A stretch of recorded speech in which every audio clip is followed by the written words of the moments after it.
Good morning class. और कैसे हो? आई थिंक अच्छे हो, है ना? अच्छे हो ना? ठीक है।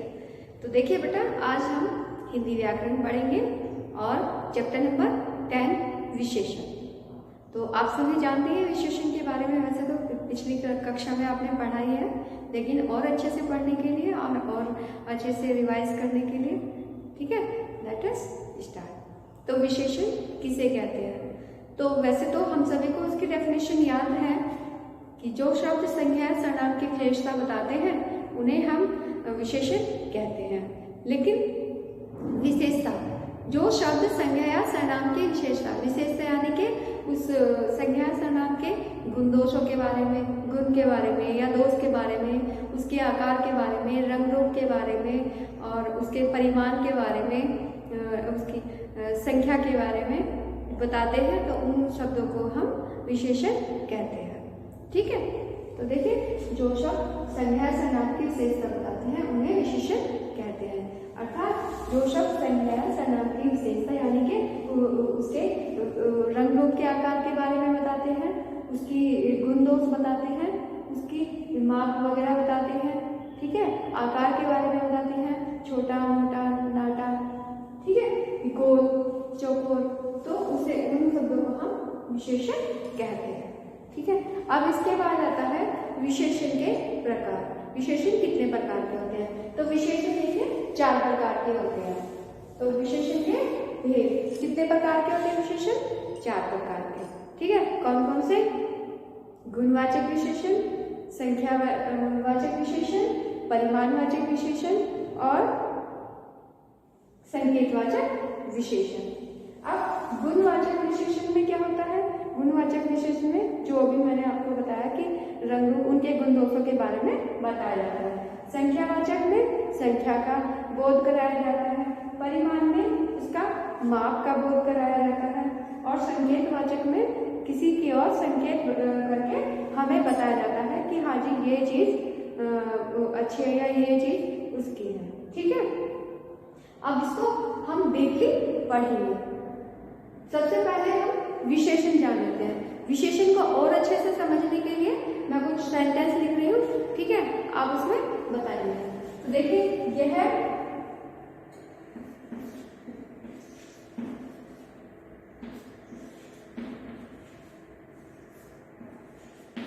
यह बच्चा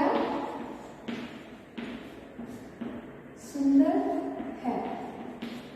तो देखिए, अपनी बुक ओपन कीजिएगा, बुक में पिक्चर दी हुई है, यह बच्चा सुंदर है।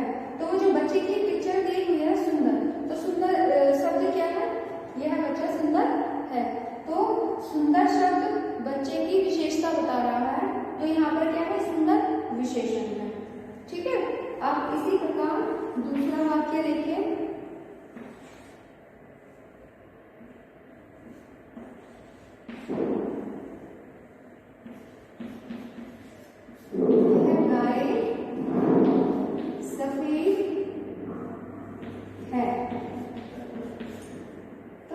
गाय के बारे में बातें हो रही है। यह गाय सफेद है, तो ये सफेद क्या बता रहा है? सफेद उसका गुण बता रहा है गाय का। किसका? गाय का। तो गाय क्या होगी यहाँ पर? संख्या और सफेद क्या है? गुण है उसका। तो यहाँ पर उसके रंग के बारे में बता रहा है, तो ये क्या है? विशेषण। इसको हम कहेंगे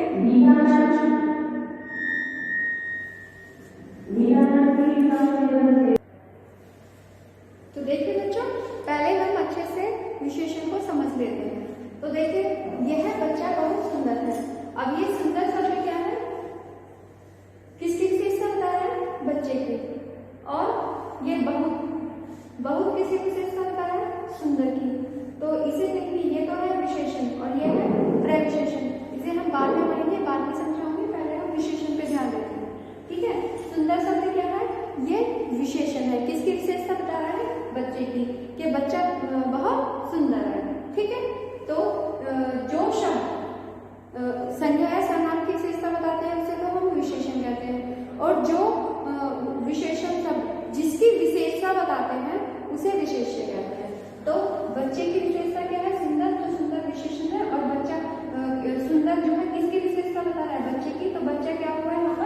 विशेष्य। बच्चा क्या है? बच्चा विशेष्य है और सुंदर, सुंदर विशेषण है।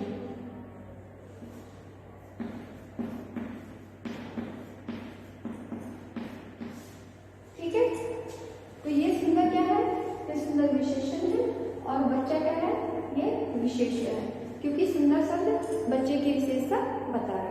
ठीक, अब चलते हैं नेक्स्ट सेंटेंस पर। टोकरी में 5 आम है। तो 5, ये 5 शब्द क्या बता रहा है? ये आम की विशेषता बता रहा है कि टोकरी में 5 आम है। तो यहाँ पर ये क्या है? विशेषण है और किसकी विशेषता बता रहा है? आम की। तो आम क्या है यहाँ पर? आम है विशेष्य। ठीक है बच्चों, अब देखिए नेक्स्ट, यह गाय सफेद है। तो गाय की विशेषता बताई जा रही है कि गाय जो है, गाय का रंग क्या है? वो सफेद है। तो ये सफेद शब्द क्या है? ये विशेषण है। गाय की विशेषता बता रहा है कि उसके रंग की यहाँ पे वो सफेद रंग की है। अब देखिए गाय क्या है यहाँ पर? गाय की विशेषता कौन बता रहा है? सफेद, और सफेद विशेषण है और गाय की विशेषता यानी जिसकी विशेषता बताई जाती है, जिसके बारे में कुछ उसके गुण दोष लगाकर बताया जाता है, वो क्या होता है? यहाँ पर गाय क्या है? विशेष्य। तो ये जिसकी विशेषता बताते हैं वो विशेष्य, जो विशेषता बताते हैं वो शब्द विशेष्य। ठीक है, इतना समझ आ गया? ठीक है, आगे चलिए। पेड़ बहुत ऊंचा है। तो पेड़ बहुत ऊंचा है, ऊंचा है, ये किसकी विशेषता बताई जा रही है? पेड़ की, कि पेड़ बहुत जो है ऊंचा है। तो यहाँ पर ऊंचा शब्द क्या है? विशेषण है और पेड़ विशेष्य है, क्योंकि पेड़ की विशेषता ही बताई जा रही है कि पेड़ जो है ऊंचा है। तो इस तरह से हम जो है क्या, विशेष्य और विशेषण, आपको डिफरेंस पता चल गया। यानी जो शब्द विशेषता बताते हैं वो विशेषण कहलाते हैं, और जिसकी विशेषता बताई जाती है जिन शब्दों की, वो शब्द जो है विशेष्य कहलाते हैं। अब देखिए नंबर 5, बांका से मेरठ जाने वाली सड़क 50 किलोमीटर लंबी है। तो ये जो 50 किलोमीटर लंबी, तो ये किसकी विशेषता बता रहे हैं? सड़क। ठीक है, तो सड़क क्या है? विशेष्य और ये विशेषण। आई थिंक सभी को विशेषण के बारे में समझ में आ गया होगा। ठीक है बच्चों, अगर कोई डाउट है तो मुझे कॉल करके बताएंगे। ठीक है, तो विशेषण समझ में आ गया, और विशेषण किसे कहते हैं और विशेष्य किसे कहते हैं, ये भी समझ आ गया। ठीक है, ओके। अब इसके बाद पढ़ेंगे हम विशेषण के भेद 1 by 1। तो विशेषण के आप लोग जानते हैं, अभी मैंने आपको बताया कि हाँ जी, विशेषण के कितने भेद होते हैं? 4 भेद होते हैं, गुणवाचक, संख्यावाचक, परिमाणवाचक और संकेतवाचक। ठीक है, तो उसके बाद हम विशेषण के भेद पढ़ेंगे। चलिए नेक्स्ट टॉपिक। तो देखिए बच्चों, विशेषण के बारे में आपने अच्छे से पढ़ लिया। अब पढ़ते हैं विशेषण के भेद। विशेषण के कितने भेद होते हैं? तो विशेषण के 4 भेद होते हैं, जैसे मैंने आपको पहले भी बताया। तो कौन से विशेषण होते हैं? गुणवाचक विशेषण। तो देखिए बच्चों, विशेषण के भेद 4 भेद होते हैं, आपको बताइए, वो मैंने बता दिया। तो अब नंबर 1 से चलते हैं, उसे ध्यान से पढ़ते हैं। नंबर 1 क्या है? गुणवाचक विशेषण। ठीक है, तो गुणवाचक विशेषण में क्या होता है? गुणवाचक विशेषण में किसी वस्तु या व्यक्ति के बारे में, उसके गुणों के बारे में, गुण या दोष के बारे में बताया जाता है। उसमें कौन कौन सी चीजें होती हैं? उसमें किसी व्यक्ति वस्तु के गुण दोष, रंग रूप, स्वाद गंध, काल स्थान, दशा अवस्था, आकार प्रकार, अन्य, इनके बारे में बताया जाता है। उसके लिए हम देखिए, तो गुण दोष में जैसे मेहनती है, ईमानदार है, बेईमान है, ठीक है, चोर है, तो ये सारी चीजें हम बता सकते हैं। इसके बाद रंग रूप में काला, नीला, पीला, जो भी इसका रंग है, मैला, गोरा, सुंदर, चमकीला आदि। स्वाद गंध में खट्टा, मीठा, कड़वा, स्वादिष्ट, सुगंधित, नमकीन, ठीक है, ये बता सकते हैं। स्थान काल, शहरी, भारतीय, ग्रामीण, और इसके अलावा काल का मतलब यानी समय, यानी प्राचीन, नवीन, मासिक, दैनिक, ये सब आएगा। अब इसके बाद देखिए दशा अवस्था। दशा अवस्था स्वस्थ है, बीमार है, बाल्यावस्था है, अमीर है, गरीब है, उसकी अवस्था के बारे में। अब आकार प्रकार, मोटा है, पतला है, छोटा है, नाटा है, लंबा है, ये आकार प्रकार। इसके बाद अन्य। अन्य में आता है ठंडा, गर्म, चिकना, मुलायम, रुद्रा आदि। तो ये सारी विशेषताएं जो मैंने आपको अभी बताई, ये सभी गुणवाचक विशेषण के अंतर्गत आती हैं। गुणवाचक विशेषण की परिभाषा क्या है? जो शब्द, संज्ञा या सर्वनाम के गुण, दोष, रंग, रूप, स्वाद, गंध, आकार, अवस्था आदि का बोध कराते हैं, उसे गुणवाचक विशेषण कहते हैं, जो अभी मैंने आप लोगों को बताया। ठीक है बेटा। अब इसके बाद आता है संख्यावाचक विशेषण। दूसरा है संख्यावाचक विशेषण।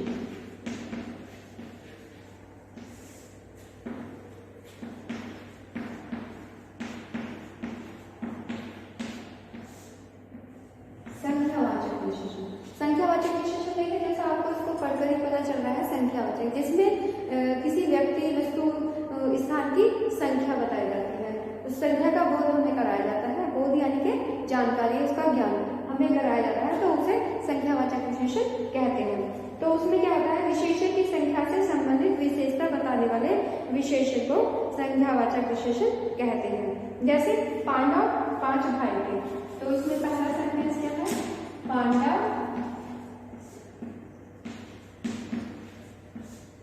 5 भाई थे। तो यहाँ पर क्या है? संख्या बताई जा रही है कि वो कितने भाई थे? 5 भाई थे। तो पांडवों की विशेषता बताई जा रही है उनके भाइयों के बारे में, क्या हाँ जी ये 5 भाई थे। अब इसके बाद देखिए नंबर 2,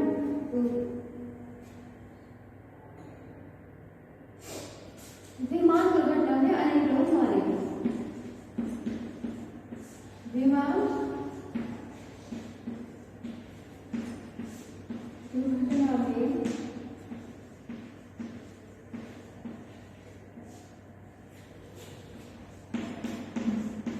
अनेक लोग मारे गए। ठीक है बच्चों। तो देखिए यहाँ पर क्या है? अनेक। अनेक शब्द क्या है? लोगों की विशेषता बता रहा है, मरने वाले लोगों की, के अनेक लोग मारे गए विमान दुर्घटना में।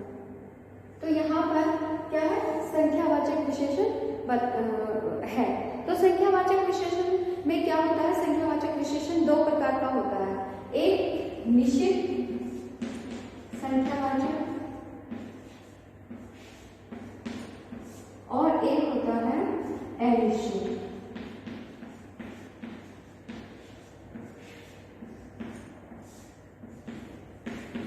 तो निश्चित संख्यावाचक में क्या होता है? इसमें जो है निश्चित, ठीक है, ये हमें पढ़ने से, बोलने से पता चलता है कि निश्चित, जिसमें कि किसी संख्या का निश्चित होना। जैसे पांडव 5 भाई थे, तो ये 5 क्या है? ये काउंटेबल है, जिसको हम काउंट कर सकते हैं, निश्चित संख्या है। या राम बाजार से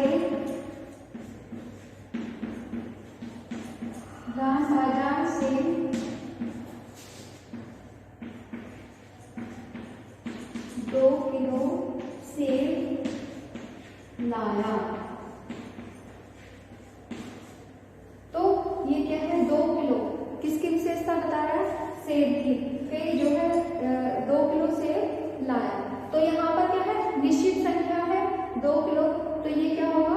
निश्चित संख्यावाचक विशेषण। और अनिश्चित, अनिश्चित में जहाँ पे संख्या निश्चित ना हो, जहाँ पे जो भी संख्या बताई जा रही है वो संख्या निश्चित ना हो।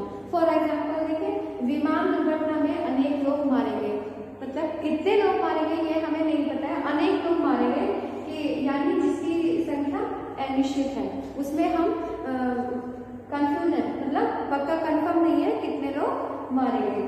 तो इसके लिए दूसरा एग्जाम्पल देखें।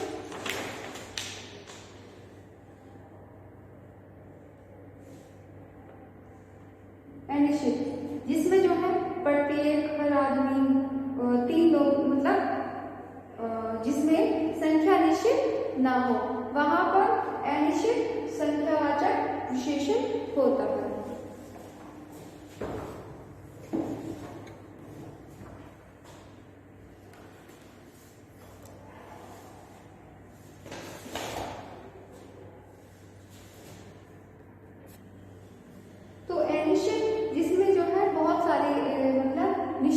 संख्या का बोध नहीं होता है, वो संख्या अनिश्चित होती है।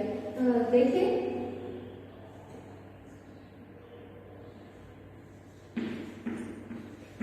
आज कई विद्यार्थी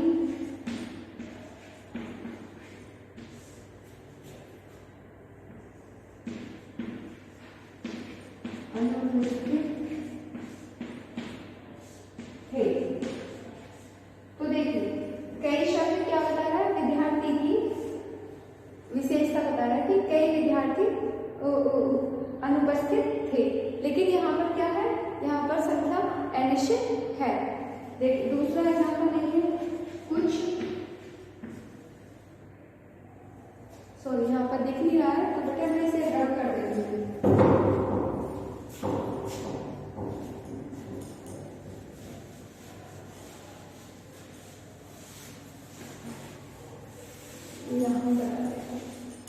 तो देखिए अनिश्चित के बारे में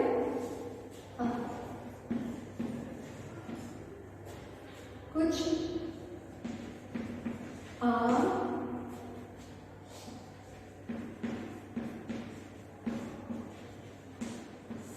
मोनिका को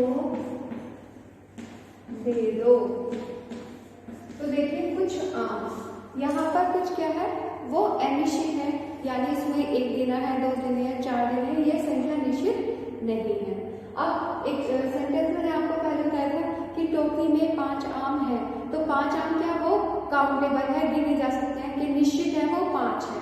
अब यहाँ पर क्या है, कुछ आम मोनिका को दे दो, यानी यहाँ पर कुछ शब्द क्या है वो अनिश्चित है। तो बेटा आप लोगों को समझ आ गया होगा निश्चित और अनिश्चित संख्यावाचक विशेषण में अंतर। ठीक है बेटा, आप देखिए अब इसके बाद पढ़ते हैं नंबर 3 परिमाणवाचक विशेषण।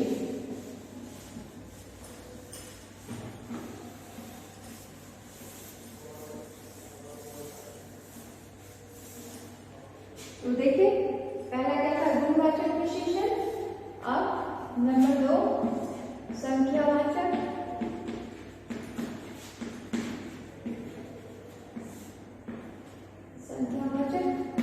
विशेषण। अब ये 2 प्रकार का होता है, पहला कौन सा, निश्चित,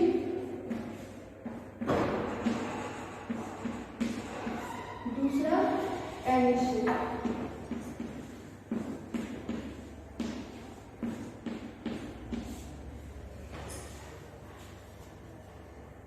अनिश्चित संख्यावाचक विशेषण। तो देखिए अब नंबर 3 परिमाणवाचक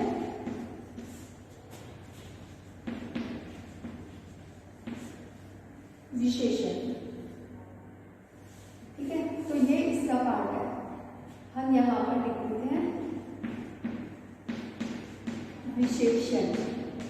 ठीक है बच्चों, परिमाणवाचक विशेषण। अब परिमाणवाचक विशेषण में क्या होता है, परिमाणवाचक में भी जो विशेषण नाप तोल का बोध कराते हैं, यानी जिन शब्दों से हमें किसी वस्तु का हमें ये पता चलता है, वो यानी किसी वस्तु को मापा जाता है, ठीक है, उसको परिमाणवाचक विशेषण कहते हैं। यानी मीटर से नापना, चाहे वो लीटर से नापना हो, कुछ भी जो मापा जाता है वो परिमाणवाचक विशेषण में आएगा। फॉर एग्जाम्पल देखें, जैसे थोड़ी चीनी, कुछ पानी, कुछ कपड़ा, 4 बीघा जमीन, 2 मीटर कपड़ा, ये परिमाणवाचक विशेषण में आएगा।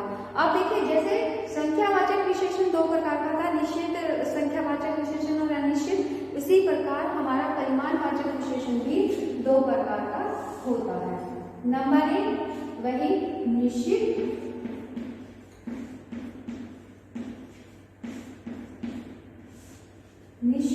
परिमाणवाचक,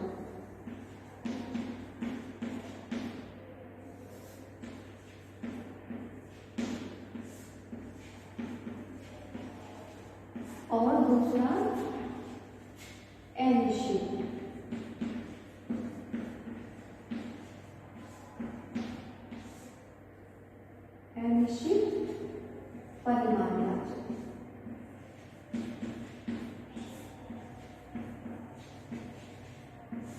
देखिए, तो यहाँ पर परिमाण का मतलब होता है मापना या तोलना, ठीक है।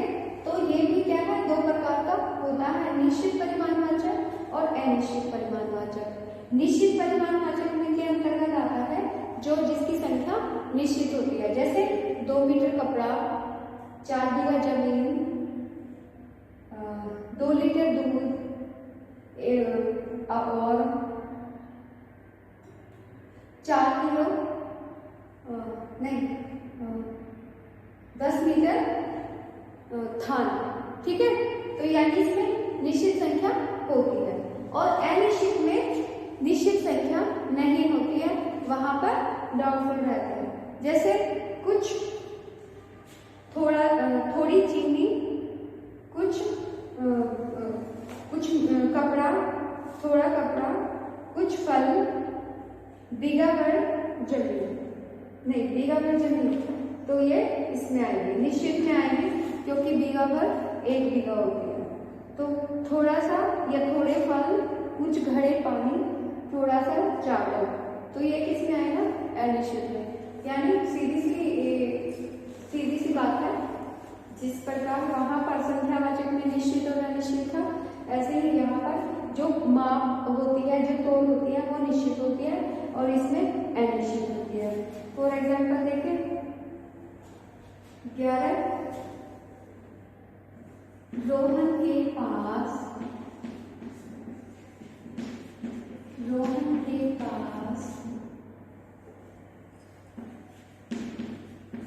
4 मीटर कपड़ा है, ठीक है। तो ये 4 मीटर क्या है, निश्चित परिमाण है इसका, कपड़े का, ठीक बच्चों। अब अनिश्चित, मुझे थोड़ी चीनी दे दो। अब थोड़ी चीनी, तो थोड़ी क्या है, वो चीनी का माप है, थोड़ी। अब थोड़ी कितनी, थोड़ी 1 कटोरी भर के दोगे तो वो भी थोड़ी है, इतनी दोगे वो भी थोड़ी है। तो यहाँ पर जो है थोड़ी से कोई वो नहीं है, ठीक है। तो यहाँ क्या है, उसका माप नहीं किया जा सकता, ये अनिश्चित है, यानी कितनी थोड़ी। और यहाँ पर क्या है, 4 मीटर, यहाँ पर निश्चित है, अर्थात यहाँ पर निश्चित परिमाणवाचक विशेषण है। अब इसके बाद आता है बच्चों नंबर 4, संकेतवाचक विशेषण। अब देखिए संकेतवाचक विशेषण में क्या होता है, मैं इसे रद्द कर देती हूँ।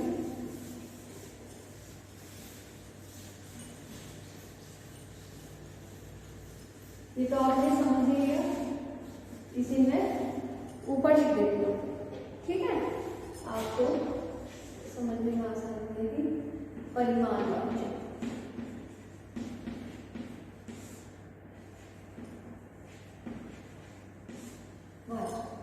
ठीक है।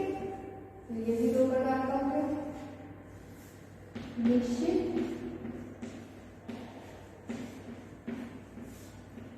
और अनिश्चित।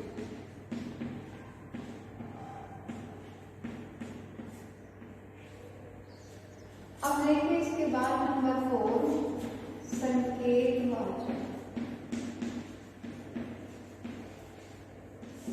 संकेतवाचक विशेषण। संकेतवाचक विशेषण में क्या होता है, जिन सर्वनाम शब्दों से किसी संकेत का बोध होता है, यानी सर्वनाम शब्दों से, यह वह ये वे, तो इन शब्दों से हमें संकेत का बोध होता है। कि संकेत मीन्स इशारा करना, वो इशारा करते हैं कि हमें संकेत देते हैं, इशारा देते हैं, तो उन्हें सर्वनामिक विशेषण कहते हैं। जैसे सर्वनामिक विशेषण या संकेतवाचक विशेषण कहते हैं। जैसे यह किताब, ऐसी कहानी, वह लड़का, इतनी भूख, तो यह किताब, कि यह किताब मेरी है,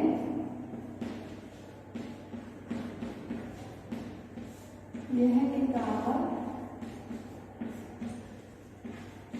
मेरी है, तो यह किताब मेरी है, तो इशारा हो रहा है किताब की तरफ, तो यह क्या है, ये संकेतवाचक विशेषण है। अब इसको बारे में बताया है किताब के बारे में, ठीक है।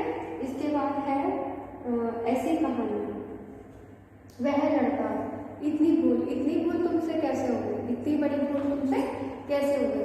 तो ये क्या है, ये संकेत कर रहे हैं किसी उसकी तरफ, वस्तु की तरफ जो हमें बता रहा है, ठीक है। तो ये संकेतवाचक या सर्वनामिक विशेषण कहते हैं। समझ में आ गया बच्चों। अब इसके बाद चलता है आता है नेक्स्ट टॉपिक विशेषणों की तुलनात्मक अवस्थाएं, यानी विशेषणों की तुलनात्मक अवस्थाएं। विशेषण की तुलनात्मक अवस्था कौन सी होती है, तो देखिए नेक्स्ट टॉपिक। तो देखिए बेटा, विशेषण की तुलनात्मक अवस्थाएं। विशेषण की तुलनात्मक अवस्थाएं 3 अवस्थाएं होती हैं, मूलावस्था, उत्तरावस्था और उत्तमावस्था। तो देखिए मूलावस्था में क्या है, ये मूलावस्था में किसी व्यक्ति की, किसी वस्तु की गुण या दोष के बारे में बताया जाता है। उत्तरावस्था में क्या होता है, उत्तरावस्था में किसी वस्तु या किसी प्राणी का किसी दूसरे वस्तु या प्राणी से तुलना की जाती है, यानी 2 वस्तुओं की तुलना की जाती है आपस में, या 2 प्राणियों की तुलना की जाती है कि एक उससे अच्छा है या उससे बुरा है। अब उत्तमावस्था में क्या होता है, उत्तमावस्था में किसी एक व्यक्ति या किसी एक वस्तु की अनेक वस्तुओं से तुलना की जाती है और उसमें एक वस्तु को या एक व्यक्ति को अधिक वस्तुओं से, अधिक प्राणियों से उसे श्रेष्ठ बताया जाता है, उसे अधिक अच्छा बताया जाता है कि ये सबसे अच्छा है। जैसे रीना सुंदर लड़की है, तो रीना क्या है, यहाँ पर उसके गुण बताया जा रहा है कि रीना सुंदर लड़की है। अब क्या है, रीना सीमा से सुंदर है, तो यहाँ पर रीना की और सीमा की तुलना हो रही है उत्तरावस्था में। और यहाँ पे क्या है, रीना अपनी कक्षा की सबसे सुंदर लड़की है। ऐसे ही दूसरा कि जो है रोहन बुद्धिमान लड़का है, तो देखिए रोहन बुद्धिमान लड़का है, उसके गुण बताया जा रहा है। रोहन अशोक से अधिक बुद्धिमान है, तो यहाँ पर क्या है, रोहन का गुण बताया जा रहा है। और रोहन क्लास का सबसे बुद्धिमान, अधिक बुद्धिमान बच्चा है, सबसे अधिक बुद्धिमान है, तो यानी कक्षा में उसकी सबसे कंपैरिजन किया जा रहा है।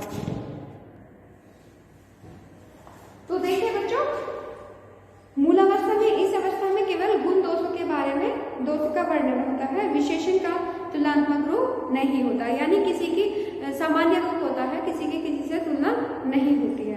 नंबर 2 उत्तरावस्था, इसमें जो है किसी वस्तु या प्राणी का, जैसे मैंने आपको बताया, किसी दूसरे वस्तु या प्राणी के साथ तुलना की जाती है और उसे एक दूसरे से उत्तम या उसमें जो कमी होती है उसकी कमी को बताया जाता है। तो नेक्स्ट है उत्तमावस्था, इसमें दो या अधिक व्यक्तियों या वस्तुओं की या स्थानों की तुलना किसी एक वस्तु से, एक प्राणी से, एक स्थान से की जाती है कि ये जो है, ये जगह उससे सबसे बेहतर है, या ये व्यक्ति उससे बेहतर है या बुरा है, उसके गुण दोषों के बारे में बताया जाता है। तो देखिए यहाँ पर 3 अवस्थाएं हैं, जैसे मैंने यहाँ लिखा है, मूलावस्था सुंदर, फिर उत्तरावस्था में सुंदरतर और उत्तमावस्था में सुंदरतम, ठीक है। जैसा कि आप इंग्लिश में पढ़ते हो डिग्री, पॉजिटिव डिग्री तो यानी मूलावस्था, और कंपैरेटिव डिग्री उत्तरावस्था, और सुपरलेटिव डिग्री उत्तमावस्था, ठीक है। सेम ऐसे ही ये है। अब है विशेषणों की रचना। तो विशेषणों की रचना, संज्ञा शब्दों से विशेषण बनाना, सर्वनाम शब्दों से विशेषण बनाना, ये आप अपनी बुक में ध्यान से पढ़ेंगे। बस तुम बना। देखिए बच्चों, अभी मैंने जैसे आपको बताया कि हाँ जी विशेषण के विशेषताएं, तो अब मूल अवस्थाएं, तो 3 अवस्थाएं होती है, ये आपको समझ में आ गया कि हाँ जी मूल अवस्था में सामान्य दोष या गुण के बारे में बताया जाता है, उत्तरावस्था में किसी एक वस्तु की दूसरी वस्तु से तुलना की जाती है, या किसी एक व्यक्ति की दूसरे व्यक्ति से तुलना की जाती है कि वो उससे बेहतर है या उससे मतलब उसका दोष बताया जाता है या उससे बुरा है। ऐसे उत्तम अवस्था में सबसे, मतलब एक व्यक्ति की या एक वस्तु की बहुत सारे वस्तुओं से, बहुत सारे व्यक्तियों से कंपैरिजन होता है, तुलना होती है कि वो सबसे अच्छा है या सबसे बुरा है। ठीक है बच्चों, अब इसके बाद आ रही है विशेषण शब्दों की रचना। विशेषण शब्दों की रचना में क्या होता है, कुछ शब्द मूल रूप से विशेषण होते हैं, जैसे अच्छा, गोरा, सुंदर, बुरा, काला। ठीक है, तो ये सब विशेषण है। लेकिन इन विशेषण का जो है अन्य विशेषणों की रचना कैसे होती है, संज्ञा, सर्वनाम और क्रिया, अव्यय, इनमें उपसर्ग या प्रत्यय लगाकर विशेषण शब्दों की रचना की जाती है। तो संज्ञा शब्दों से विशेषण कैसे बनता है, जैसे भू, तो भू क्या है, संज्ञा है। अब इसमें हम आप प्रत्यय लगा देंगे, आ, तो ये क्या बन जाएगा, भूखा।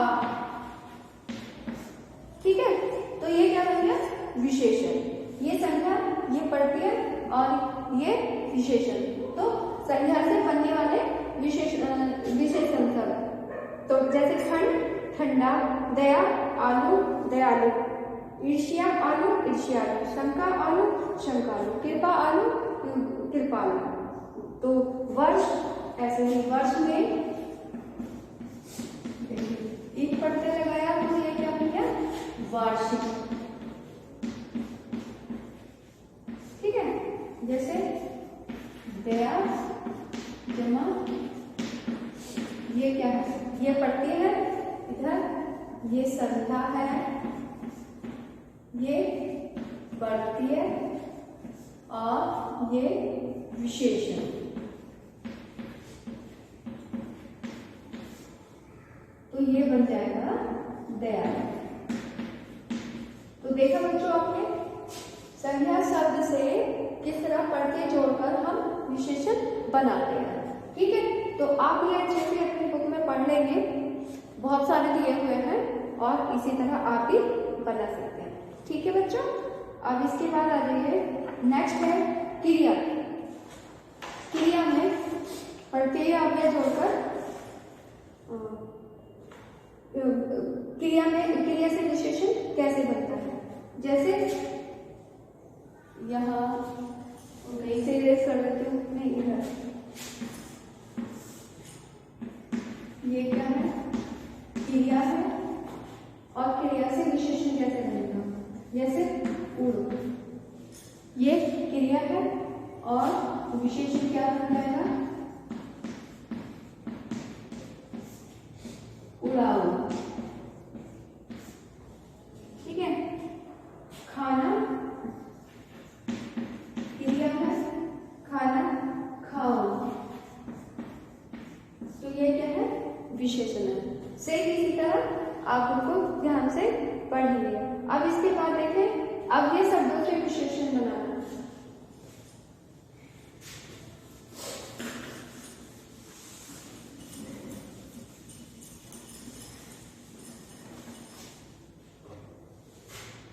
ये देखिए अव्यय और विशेषण, अव्यय से विशेषण कैसे बनेंगे, तो अव्यय देखिए जैसे भीतर। ठीक है, और भीतर में ई प्रत्यय जोड़ेंगे तो क्या बनेगा, भीतरी। ठीक है, ऐसे ही ऊपर, ये अव्यय है और अब यहाँ पर ये क्या, ऊपरी, ई प्रत्यय जोड़कर ये विशेषण बन जाएगा। इसके बाद आता है सर्वनाम शब्दों से विशेषण बनाना। तो देखिए ये सर्वनाम है और ये विशेषण। तो सर्वनाम जैसे यह है, ठीक है, यह सर्वनाम है और यह को जब विशेषण बनेगा तो क्या हो जाएगा, ऐसा। ठीक है, मैं सर्वनाम है, जब ये मैं विशेषण में प्रयोग होगा तो मेरा, वह सर्वनाम है और जब ये विशेषण में प्रयोग होगा तो वैसा। ठीक है बच्चों, आप इनको ध्यान से अपनी बुक में पढ़ेंगे और समझेंगे। ठीक, अब इसके बाद आता है प्रविशेषण। प्रविशेषण क्या होता है? मैंने आपको स्टार्टिंग में बताया था,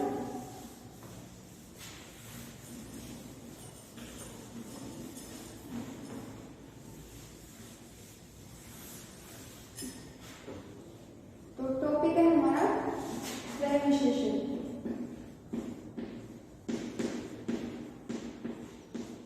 प्रविशेषण किसे कहते हैं? देखिए, साधारण शब्दों में प्रविशेषण उसे कहते हैं जो विशेषण की विशेषता बताते हैं। अभी जैसे आपने पढ़ा, विशेषण किसे कहते हैं? जो संज्ञा सर्वनाम की विशेषता बताते हैं, उसके संज्ञा सर्वनाम के गुण दोषों के बारे में बताते हैं, उसे विशेषण कहते हैं। और जो शब्द विशेषण की विशेषता बताते हैं उसे प्रविशेषण कहते हैं। और ये विशेषण से पहले आता है। तो जो शब्द विशेषण की, जो शब्द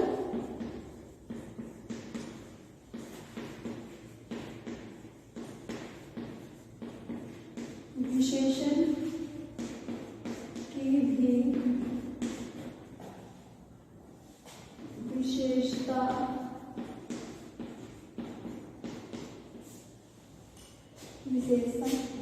बताते हैं,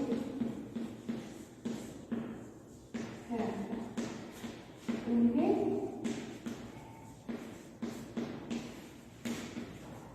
प्रविशेषण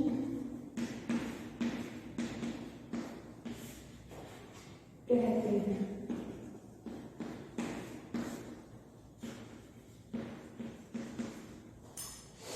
प्रविशेषण कहते हैं, ठीक है। प्राय आने के इससे पहले आने वाला, जैसे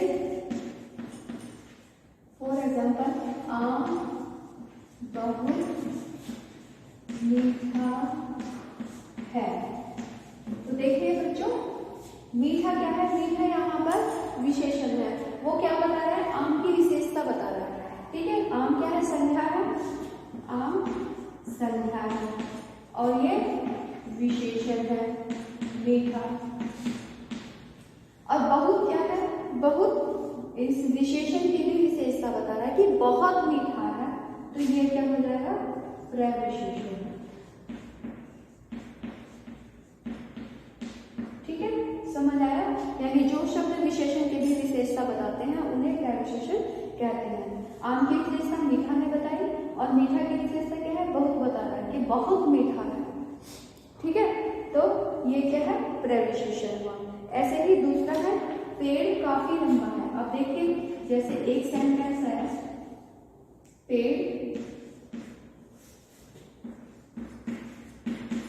लंबा है। देखिए, तो पेड़ क्या है? संज्ञा है। लंबा क्या है? वो विशेषण है। पेड़ की विशेषता बता रहा है कि पेड़ लंबा है। अब हम यहाँ पे बीच में काफी लिखिए, काफी यानी काफी लंबा है। तो ये क्या होता है? काफी शब्द क्या है? वो लंबा की विशेषता बता रहा है कि काफी लंबा और भी लंबा है। तो ये काफी क्या है? ये प्रविशेषण है, ठीक है बच्चों। अर्थात जो शब्द विशेषण की भी विशेषता बताते हैं उन्हें प्रविशेषण कहते हैं। Understood everyone? तो आपका चैप्टर कंप्लीट हो चुका है, ठीक है। तो आप इसे ध्यान से रीड करेंगे बच्चों, और इसकी बुक एक्सरसाइज फुलफिल करने की कोशिश करेंगे।